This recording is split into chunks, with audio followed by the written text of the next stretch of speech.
सुप्रभात बच्चों। आज आप लोग का अगला पाठ है अपूर्व अनुभव, जिसकी लेखिका है तेत्सुको कुरियोनागी। ठीक है, यह जापानी भाषा की एक कहानी है जो पूरे विश्व में विख्यात हुई है। सबसे पहले इसका जीवन परिचय देख लेते हैं। यूनिसेफ की सद्भावना दूत रही तेत्सुको कुरियोनागी का जन्म 9 अगस्त 1933 को टोक्यो, जापान में हुआ था। मूलतः जापानी भाषा में लिखी गई पुस्तक तोतो-चान विश्व साहित्य की एक चर्चित कृति है। इसका अनुवाद विश्व की कई भाषाओं में हो चुका है। यह एक ऐसी अद्भुत स्कूल तोमो और पढ़ने वाले बच्चों की कहानी है जिनके लिए रेल के डिब्बे कक्षाएं थी। गहरी जड़ों वाले पेड़ स्कूल का गेट था। पेड़ की शाखाएं बच्चों के खेलने के लिए कोने थे। इस अनोखे स्कूल की संस्थापक थे श्री कोबायाशी। लेखिका स्वयं इस स्कूल की छात्रा थी। कौन इसकी छात्रा थी? जो इसकी लेखिका है। लेखिका कौन है? तेत्सुको कुरियोनागी। ठीक है, उन्हीं के बचपन के अनुभव पर आधारित पुस्तक तोतो-चान का एक अंश है अपूर्व अनुभव। यह एक जापानी भाषा का है। जापान में रहने वाले तेत्सुको कुरियोनागी की बचपन की एक कहानी है, उनका अनुभव है। उन्होंने कहानी के रूप में यहाँ पर प्रस्तुत किया है। आगे देखते हैं। सभागार में शिविर लगने के 2 दिन बाद तोतो-चान के लिए एक बड़ा साहस करने का दिन आया। इस दिन उसे यासुकी-चान से मिलना था। इस भेद का पता ना तो तोतो-चान के माता-पिता को था और ना ही यासुकी-चान को। उसने यासुकी-चान को अपने पेड़ पर चढ़ने का न्योता दिया। ठीक है, ये 2 दोस्तों की कहानी है, जिसमें से एक शारीरिक रूप से स्वस्थ रहता है और एक शारीरिक रूप से अस्वस्थ रहता है। इन दोनों के बीच में उनकी उनकी जो इच्छाएं होती है वो किस तरह से पूरी होती है, उसके ऊपर ये कहानी लिखा गया है। आगे देखते हैं।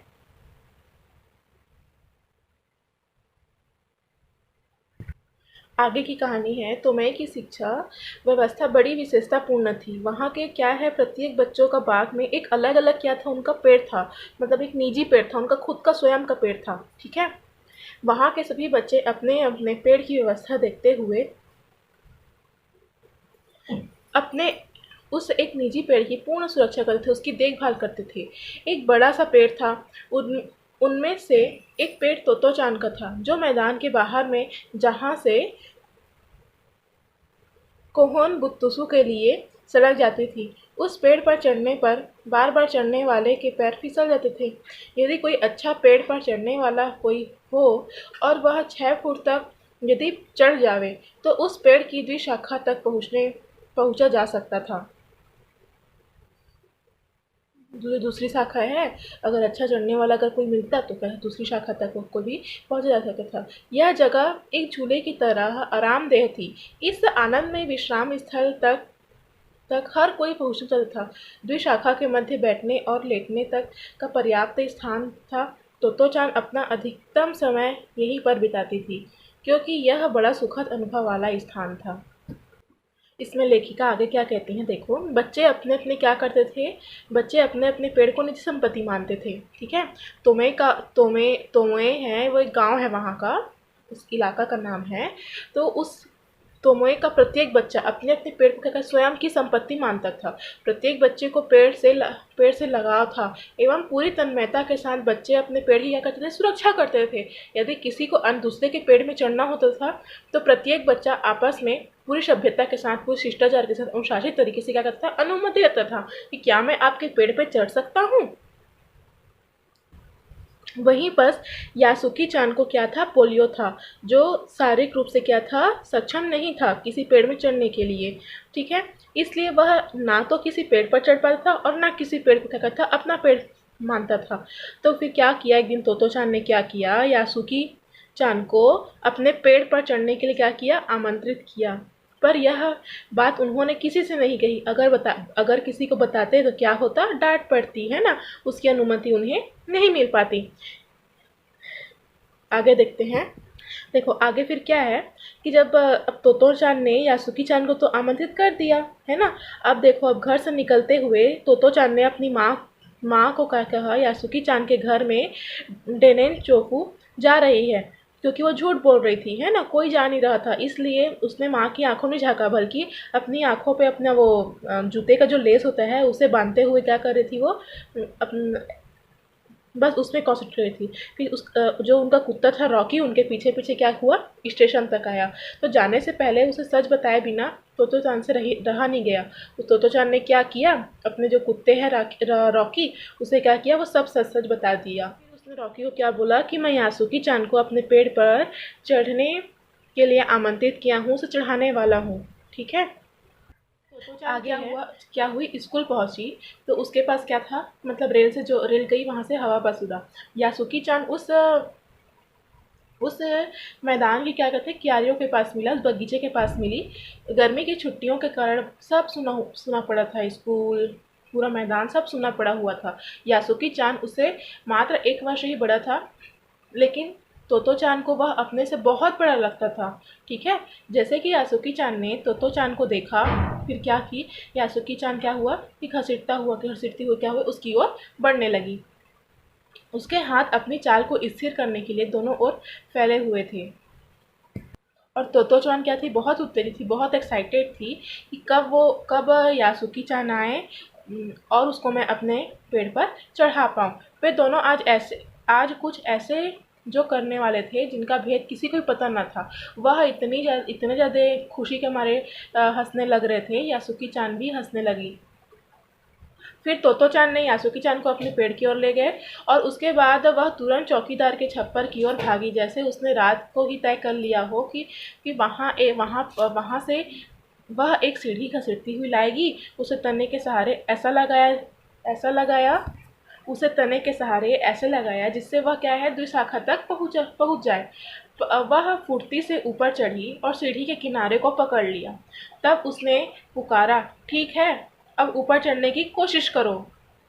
यहाँ पर क्या था, यासुकी चान क्या थी, पोलियो से ग्रसित थी, वो शारीरिक रूप से अस्वस्थ थी। तो यासुकी चान के हाथ पैर इतने कमजोर थे कि वो पहली सीढ़ी पर भी बिना सहारे के क्या कहते चढ़ नहीं पा रही थी।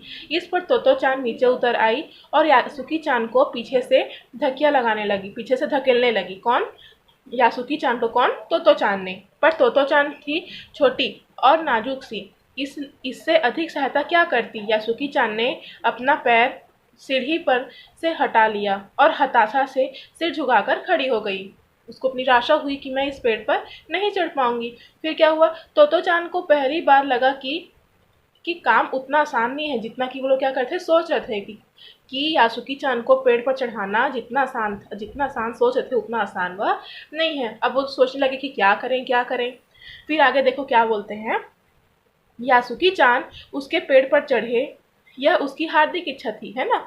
यासुकी चान के मन में भी उत्साह था कि मैं इस पेड़ पर चढ़ूं और पूरी दुनिया देखूं, है ना। मैं भी बाकियों की तरह अपने जो पोलियो के हाथ पैर जो कमज़ोर हो गए हैं वो सामने ना आए, और वह क्या करे कि बाकियों की तरह वह भी हर पेड़ में चढ़े, है ना, अपने पेड़ पे चढ़े।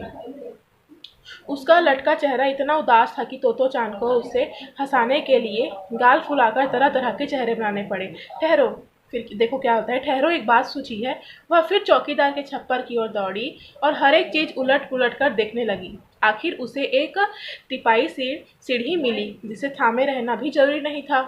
वह तिपाही सीढ़ी को घसीट कर ले आई तो अपनी शक्ति पर हैरान होने लगी। तिपाही की ऊपरी सीढ़ी द्विशाखा तक पहुंच रही थी, ठीक है। जो सीढ़ी का जो ऊपर वाला जो तीसरा सीढ़ी था, वह सी क्या थी, मतलब एक शाखा से दूसरी शाखा तक वह पहुंच रही थी, ठीक है। फिर आगे देखते हैं क्या बोले, देखो अब डरना मत। कौन बोलता है, तोतो चान कहती है, देखो अब डरना मत। उसने बड़ी मेहनत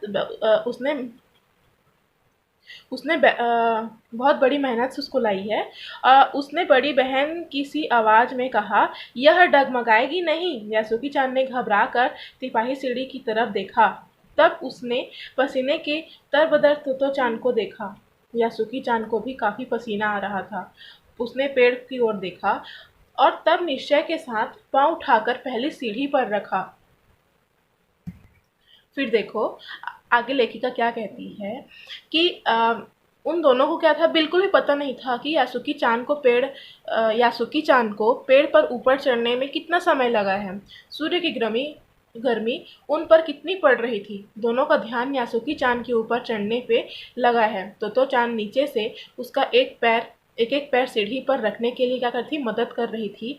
उसने अपने सिर के बल का प्रयोग करके प्रयोग करके सहारा दिया। यासुकी चान ने अपनी पूरी ताकत ऊपर चढ़ने में झोंक दी। संघर्ष के बाद अंत में वह ऊपर में सक्षम हो गया। तोतो चान की मदद की भावना सर्वोत्तम मानवतावाद की भावना की ओर इशारा करती है। वास्तव में मानो तो तोतो चान की तरह सेवा भाव ही होना चाहिए। फिर क्या हुआ, यासुकी चान पूरी शक्ति के साथ जूझ रही थी। पूरी शक्ति के साथ यासुकी उस पेड़ पर चढ़ने की कोशिश कर रहा था। और क्या हुआ, आखिरकार वह ऊपर पहुंच ही गया। ठीक है, फिर उसने पहुंचते क्या कर रहा है, हुर्रे। पर अचानक सारी ही मेहनत बेकार लगने लगी। तोतो चान तो सीढ़ियों पर से दूसरी शाखा पर छलांग लगाकर पहुंच गई, पर यासुकी चान को सीढ़ी से पेड़ पर लाने की हर कोशिश बेकार रही। यासुकी चान सीढ़ी थामे तोतो चान की ओर ताकने लगा। तोतो चान की रुलाई छूटने को हुई। उसने चाहा था कि यासुकी चान को अपने पेड़ पर आमंत्रित कर तमाम नई नई चीजें दिखाएंगी, पर वह रोई नहीं। उसे डर था कि उसके रोने पर यासुकी चान भी रो पड़ेगा। उसने यासुकी चान की पोलियो से पिचकी और अकड़ी उंगलियां वाले हाथ अपने हाथ में थाम लिया। उसके खुद के हाथ से वह बड़ा था, उंगलियां भी लंबी थी। देर तक तोतो चान उसका हाथ थामे रखी, तब बोली, तुम लेट जाओ, मैं तुम्हें पेड़ पर खींचने की कोशिश करती हूँ। उस समय द्विशाखा पर खड़ी तोतो चान द्वारा यासुकी चान को पेड़ की ओर खींचते अगर कोई बड़ा दिखता तो वह जरूर डर के मारे चीख उठता,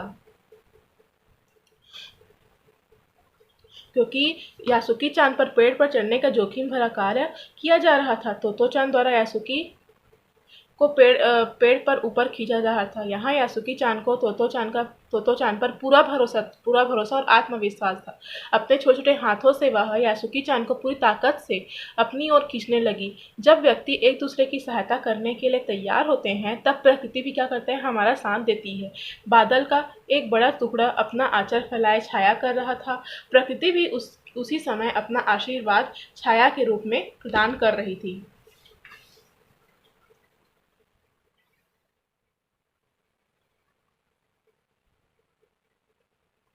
आगे देखते हैं, आगे क्या बोलता है। काफी मेहनत के बाद दोनों आमने सामने पेड़ की शाखा पर थे। पसीने से तरबदर अपने बालों को चेहरे पर से हटाते तोतो चान ने सम्मान से छूकर कहा, मेरे पेड़ पर तुम्हारा स्वागत है। जो उसने आमंत्रित तोतो चान ने यासुकी चान को जो आमंत्रित किया था, आज क्या है, यासुकी चान उस पेड़ पे पहुंच गया। जैसे भी पहुंचा, लेकिन पहुंचा तो जो तोतो चान है उन्होंने क्या किया कि मेरे पेड़ पर तुम्हारा स्वागत है। यासुकी चान डाल के सहारे खड़ा था। कुछ झकता हुआ वह मुस्कुराया। तब उसने पूछा, क्या मैं अंदर आ सकता हूँ? देखो दोस्त कितने शिष्टाचार से जब उसको आमंत्रित किया। ठीक है, फिर इसने क्या किया कि इसने बड़ी मेहनत से उस पेड़ पे चढ़ा। फिर तोतो चान ने उसका स्वागत किया। तब यासुकी चान भी क्या बड़ा इज्जत से पूछता है, क्या मैं अंदर आ सकता हूँ? उस दिन यासुकी चान ने दुनिया की एक नई झलक देखी, जिससे वह क्या है, जिससे उनसे पहले कभी नहीं देखा था। तो ऐसा होता है पेड़ पर चढ़ना। यासुकी चान ने बहुत खुश होते हुए कहा।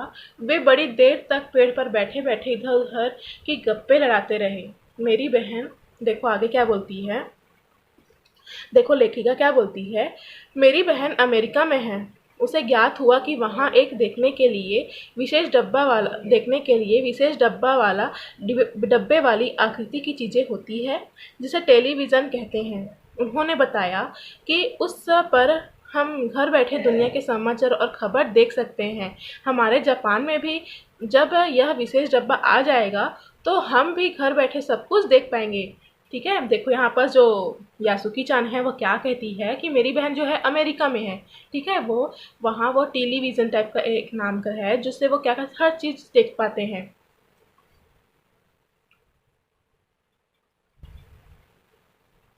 और जब वह हमारे घर आ जाएगा तो हम भी क्या है, घर बैठे हम भी सब कुछ देख पाएंगे। यहाँ तक कि हम सुमो पहलवान की कुश्ती को भी घर में बैठे बैठे देख सकेंगे। एक दूसरों ने इन्होंने बातचीत की। तोतो जान उस समय यह तो नहीं समझ पाई कि यासुकी चान के लिए जो कहीं भी दूर तक चल नहीं सकता था, वह घर बैठे चीज़ों को देख लेने के क्या अर्थ होंगे। ठीक है, उस समय यासुकी चान ने जब उस पेड़ पर चढ़कर पूरा दृश्य देखा, पूरा नज़ारा देखा, तो उसके मन में ये आई कि जो हम आज इसने अपनी आंखों से इतने दूर दूर के देख रहे हैं, आज सब हम घर बैठे हम सब देख सकते हैं। वह तो यह ही सोचती रही कि सुमो पहलवान घर के रखे किसी डब्बे में कैसे समा जाएंगे। उनका आकार भी तो बड़ा होता है तो चांद को पता नहीं था कि टेलीविज़न है क्या। तो वही सोच रहे हैं कि अरे छोटे से डिब्बे में जो सुमो पहलवान है इतना लंबा चौड़ा है, वो कैसे उस डब्बे में समा जाएगा, है ना। पर बात उससे बड़ी लुभावनी लगी। उन दिनों टेलीविज़न के बारे में ना कोई जानता था, ना किसी ने देखा था। पहले पहले यासुकी चान ने ही तो चान को उसके बारे में बताया था। देखो आगे लास्ट क्या कहते हैं। पेड़ की टहनियाँ हवा के झोंकों से जोरों से हिल डुल रही थी। ऐसा लग रहा था मानो कोई मधुर संगीत की तान छेड़ रही हो। पेड़ के संगीत का स्वर प्रकृति में रमणीय रूप से दिखाई और एवं सुनाई दे रहा था। यासुकी चान द्वारा पेड़ पर चढ़ने का यह प्रथम अवसर था। वह बेहद प्रसन्न और आनंदमय था। यह वह यह अवसर था जब यासुकी चान का मन उमंग की हिलोरी से प्रसन्न दिखाई दे रहा था। जो यासुकी चान जो अपने पोलियोग्रस्त से, जो शारीरिक रूप से अस्वस्थ थे, उसके लिए क्या था, यह पहला और अंतिम मौका था।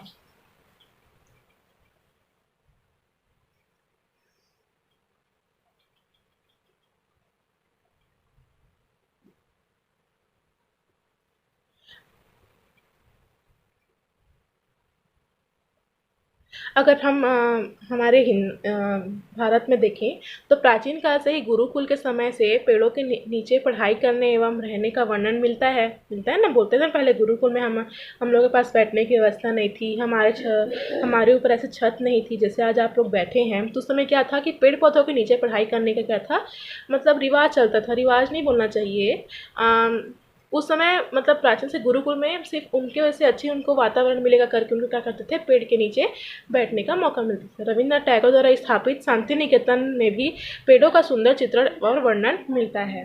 ठीक है।